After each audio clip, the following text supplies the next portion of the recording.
Hi Stampers, this is Lisa with Queen Bee Creations. I'm an independent Stampin' Up! Demonstrator, and I normally go live every Monday and Thursday right here on Facebook and YouTube. But this week I'm out of town at Backstage, which is Stampin' Up's version of their leadership convention. I will be in New Orleans for 5 days, and I'm really excited about that. But I didn't want you guys to miss out on your free class, right? So today would be Thursday, the 25th. So I will be in New Orleans when this airs. And we're going to be making this adorable card. And it's an easel card using the Apple Harvest stamp set. And it's actually die cut out. And you may be wondering how that's coming about. Well, I have good news. Several of the stamp sets that are in our catalog are going to have dies that go with them. And when I bring you down to my desk, I'll give you a better idea of what this looks like. But they have added, I believe it's 6 sets of dies to stamp sets that are already in our catalog that didn't prior have them. And it'll be available to customers September 1st. And it's kind of a while supplies last or through the end of the month. So it's a very short little time period that you're going to be able to order these dies. And they're also going to discount them. So if you buy the die set and the stamps together, you're still going to save your 10%. So if you don't have the stamps already, you get to save some extra money. So don't forget to subscribe and turn on your notifications so that you know when I go live, because twice a week you get a free class. This is the card we're making. It's an easel fold card. So it comes up at an angle and then opens up and folds flat for mailing. I have an alternate card here that's not a fancy fold. It's just a regular card. This is what we will be doing in class because I don't want to do too many fancy folds in one night, or the ladies don't finish in time because there's too much work involved for them. But the good news is, whatever your skill level, whatever your time allotment is, this is going to be a great card for you. And it's using the Apple Blossoms dies. Look at how many dies come in this. Is that awesome or what? There are so many dies here. And I have the stamp set.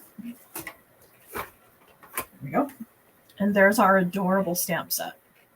So this is what we're working with today. It's also what I worked with on Monday. So don't forget to go back and look at Monday's card, because that was another fun fold. And we used the actual blossoms on that card. But here is our flyer showing you the new sets of dies that are coming out. Again, September 1st through the 30th, or while supplies last. Next week, we're going to play with those playful piggies. And then we'll work with the trimming the tree after that, and then the waterfall canyon after that. So we are going to play with quite a few of them. And you can see that you can save the money by buying the bundle.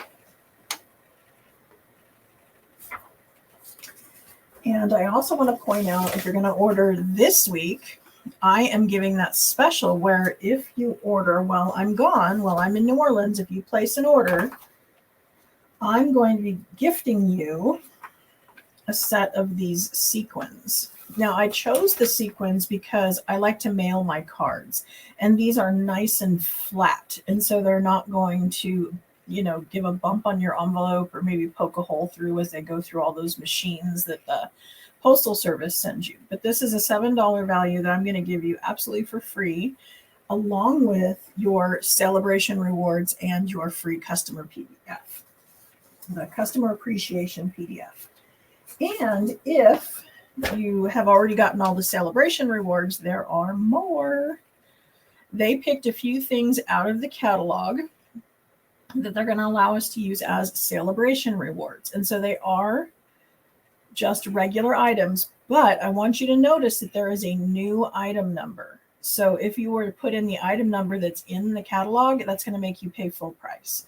If you place put it in here with this order number that comes on this flyer and is in the online store, then you're going to get it for free as long as you have the qualifying order.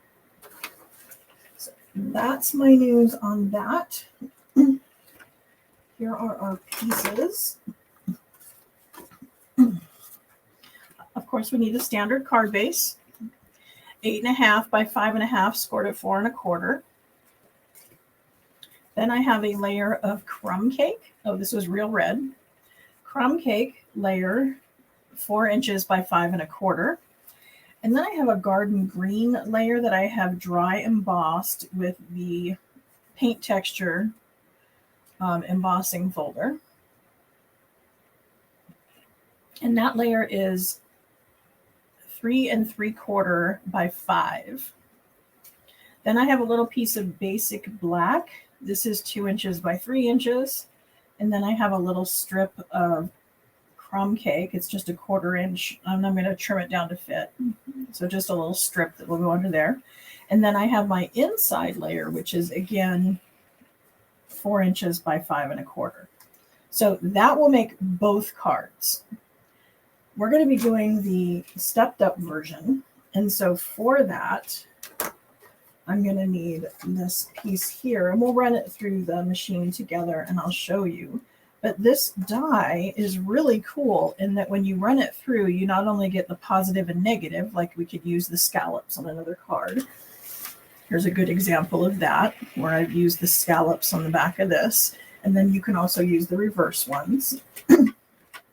But in addition to doing that, it gives you this little skinny thing out of the middle.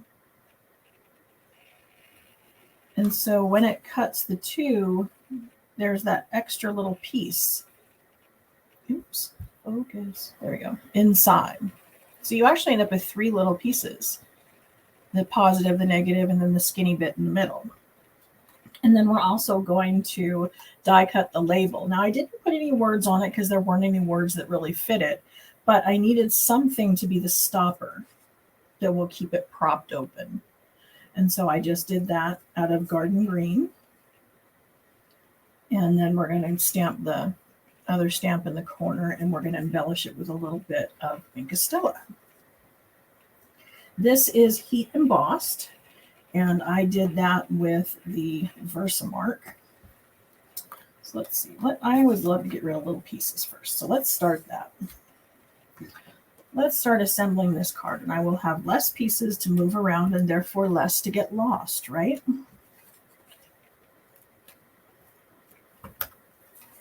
I used to pre-record all of my videos, and it felt weird to go live. Well, now that I'm pre-recording this video and I'm used to going live, it's weird not to have you guys here to talk to. Funny how that works.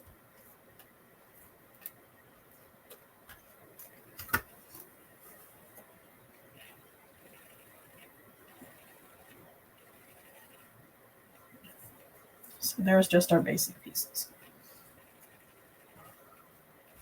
On here, I'm going to heat emboss with white. So I'm going to bring in my little embossing tools. And this is an awesome pair of tweezers, the reverse tweezers, my embossing buddy, and a little brush, and our tray. And they all come together as a kit now. We're using white embossing powder. So I have my white die cut on the top, or a little punched element telling me what color that is. Makes it really easy to see when it's sitting in the drawer. Let's see. I'm going to just give this a little bit of a rub. What the embossing buddy does is it removes any static and any oils from your fingers. And so it's supposed to stop embossing powder from landing where you don't want it to. Look.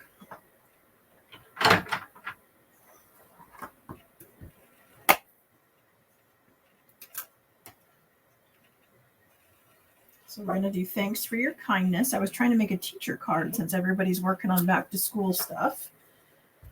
So I will ink up in Versamark.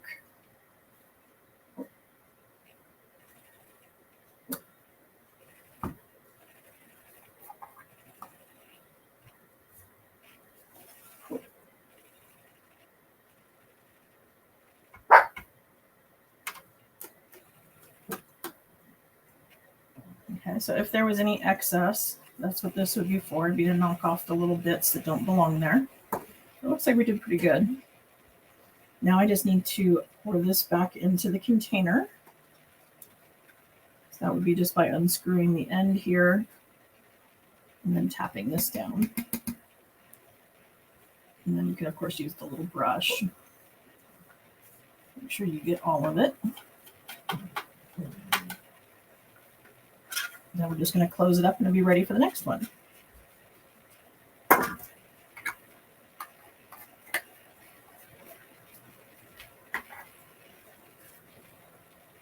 So we're going to use the tweezers to hold it while I use the heat tool. And then I'm going to heat from both sides to make sure I've got good even coverage, because the reason your paper warps is because you've got it hotter on one side than the other, or when you're working with watercolor paper, you may be wetter on one side than the other. So if we keep the actions to the paper even on both sides, it's less likely to warp.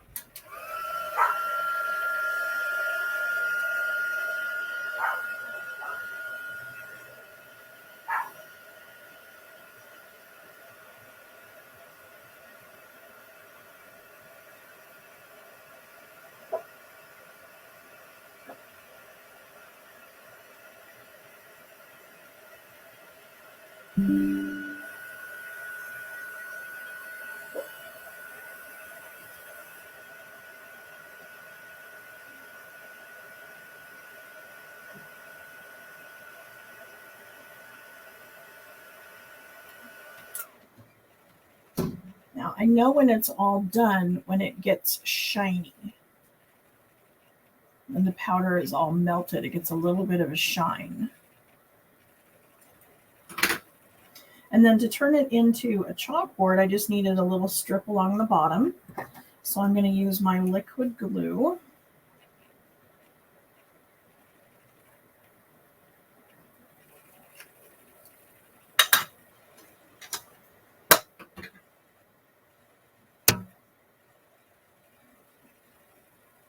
And this is, the little tray that the erasers sit in. No barking.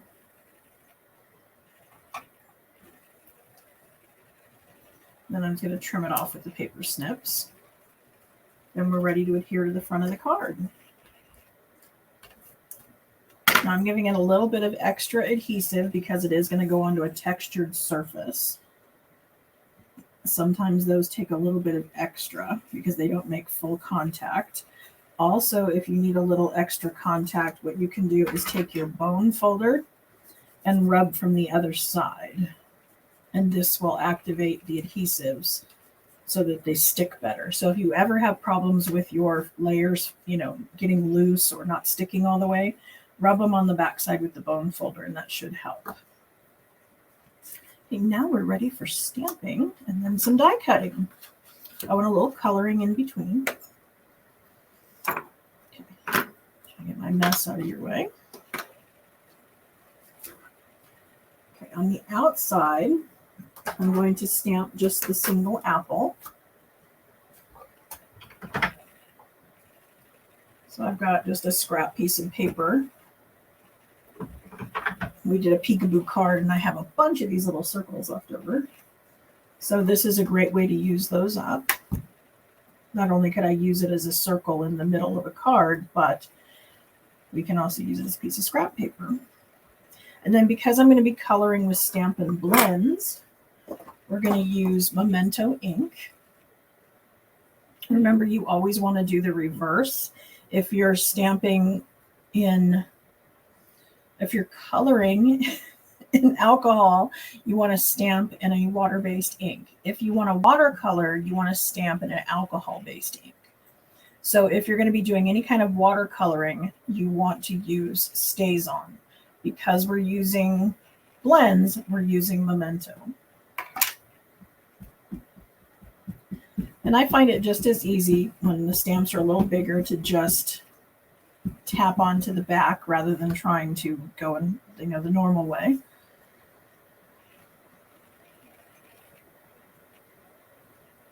And I'm going to stamp this a little bit off the edge because I don't really want it to take over the whole inside of my card. I just want kind of an accent there. And then I have the other one.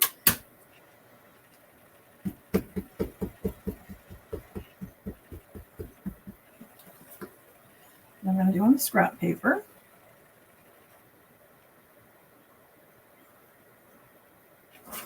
And then I'm going to do the branch and the little stem out of the middle in bronze. I don't know why, I just kind of like this brown. It's warmer than soft suede.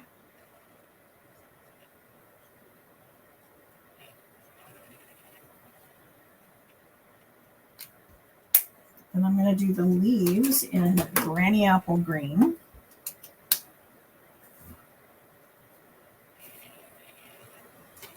There we go.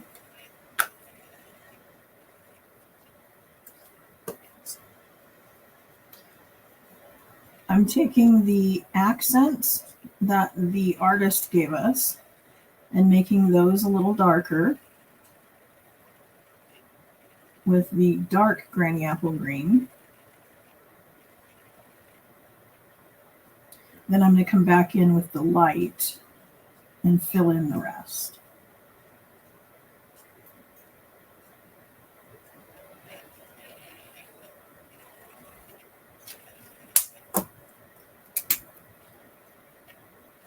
And I'm using the bullet tip end just because these are smaller. Use the brush tip for the apple. But the leaves are smaller, so we'll go with the bullet tip. And I'm making small little circles where the colors overlap because the idea is we want it to blend. So we're kind of mixing the colors and then dragging them around.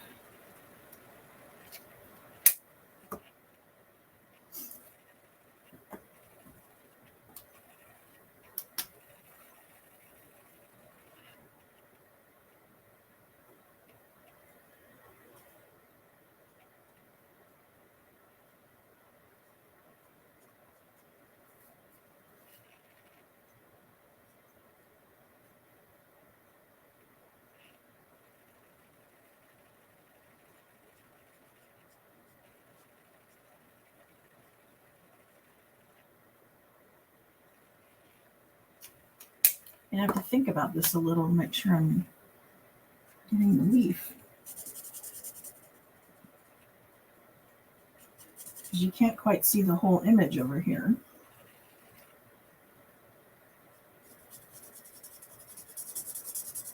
Partial apple and a partial leaf.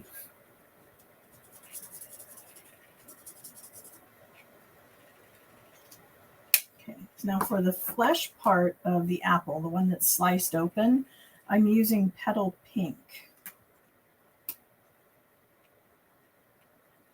And again, I'm following the artist's lead a little bit here.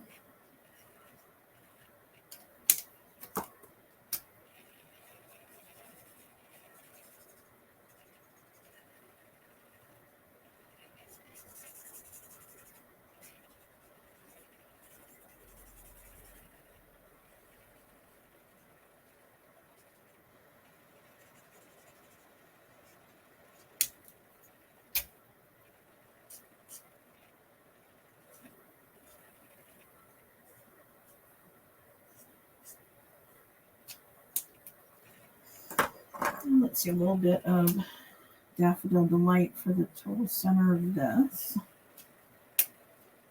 It would also be pretty with a little bit of pink sponged on there, maybe with the sponge dauber.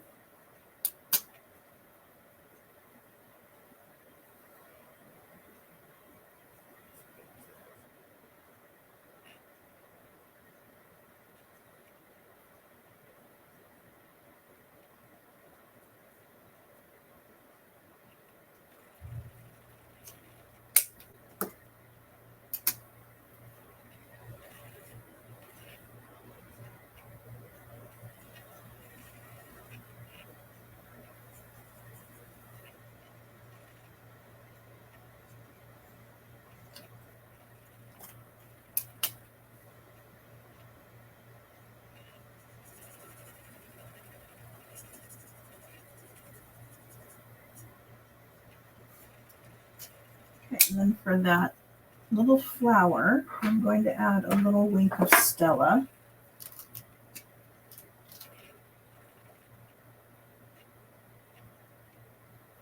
Like I said, you may want to add a touch of sponged pink.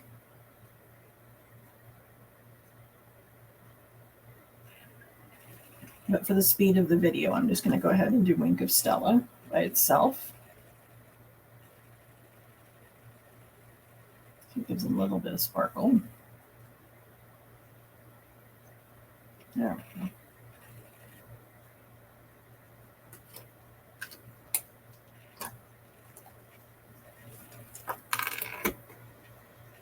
This is dark.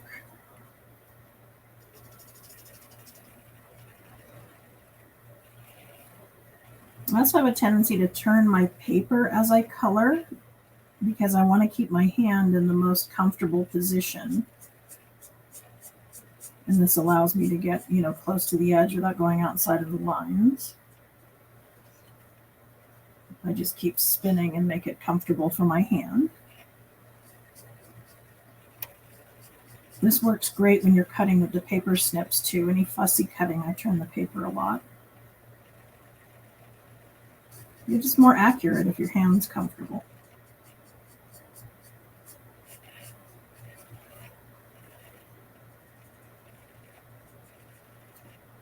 And I'm just making the edge a little jagged there so it's not quite so straight when we blend.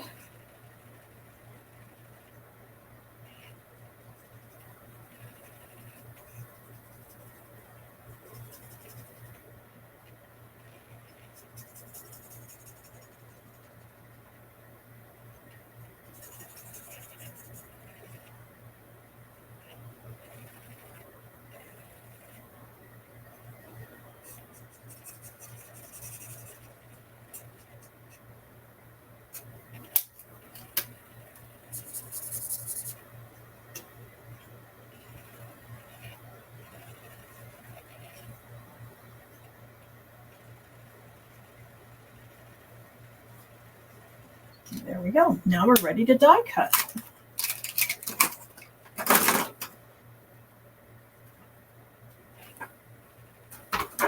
So I'm going to bring back in my apple blossom dies, and I want that apple and this label, and then this little trim. And we can do all of those with the mini cut and emboss machine.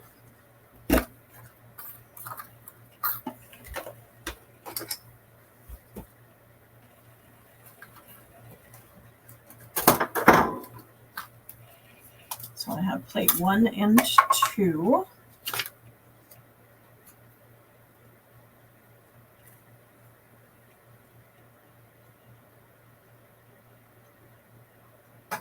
Then I'm going to put a second number 2 over the top.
Okay, so there's the positive and the negative. See how pretty that would be in blues? It could be waves. And then there's this little piece in the middle. See how cute? And honestly, the reason I used it the first time is that I made a little blunder. When I stamped this, I was a little too heavy on this side. And so there's kind of a blob under there. And so it was covering it up. But it was kind of a happy accident. I liked how it came out. Now this is very skinny, so you may want to use adhesive sheets with it, or you may want to put a little bit of adhesive onto our silicone mat and then pick it up with a sponge or a sponge dauber somehow to make it a very thin layer of glue, because we don't want any excess popping out, and there's not much room for things to go. So I'm being very careful to try to not put too much adhesive.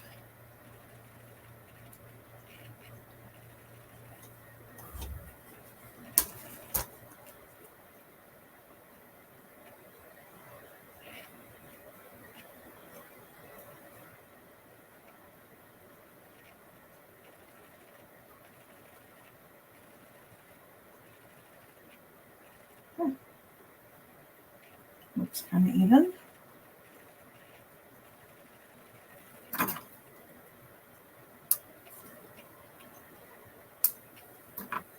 And just snip off the excess.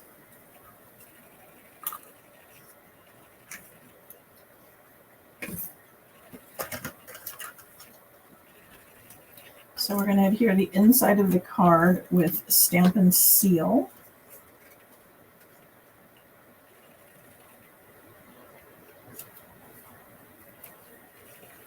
And then the apple is going to go here. And I'm going to put that on dimensionals. Guess I should have said, if we wanted to make this the angle pop-up, which I intended to do and then got kind of busy and slipped, what you would want to do is score the middle at 2 1/8, which is your halfway point. And it doesn't have to be that picky. I mean, you can probably do it anywhere. I just tend to do things in halves. And then only adhere the bottom part.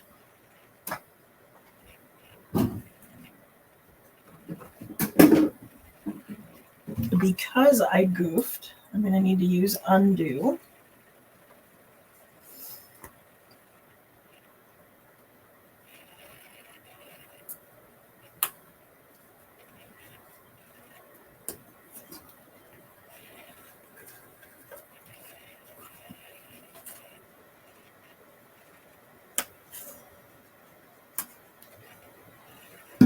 That's magic stuff. It removes the adhesive. And I've got my adhesive remover to take off the rest. And then I will heat it with the heat tool just to dry the leftover alcohol bits that are there.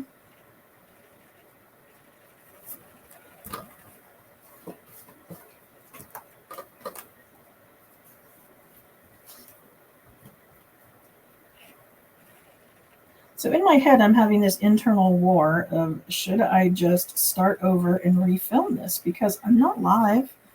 You didn't actually see my mistake. And the other side of me is saying, but then you wouldn't know how to fix them when you do make them. So I don't know. Tell me, what do you think? Should I have started over and filmed it correctly so I didn't confuse you? Or do you like seeing how I fix mistakes?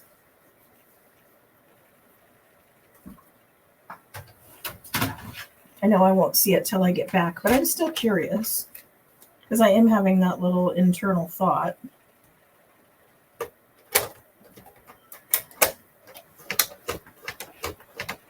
Okay, so I just scored that at the 2 1/8 on the front.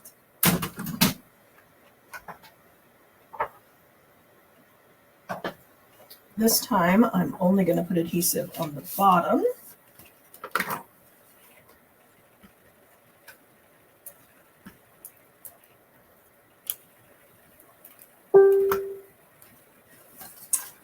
getting all kinds of notifications. I apologize. Normally I have everything set to do not disturb when I'm live, but this isn't my normal live time, so it's not stopping. Okay. So all we need to do is adhere our stopper, which I'm going to do with mini dimensionals since it is kind of skinny and I don't want the dimensionals to show.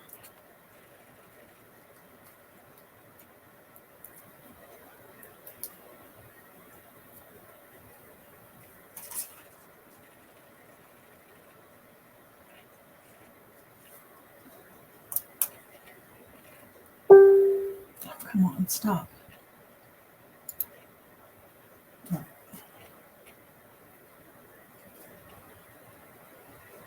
Close Facebook. That'll make those notifications stop, hopefully. Then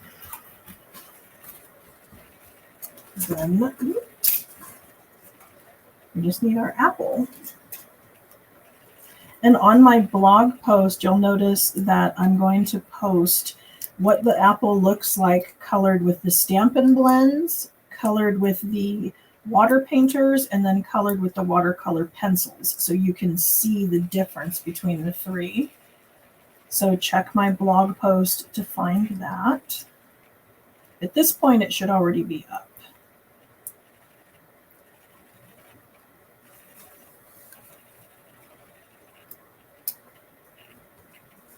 Okay, and there is our teacher thank you card.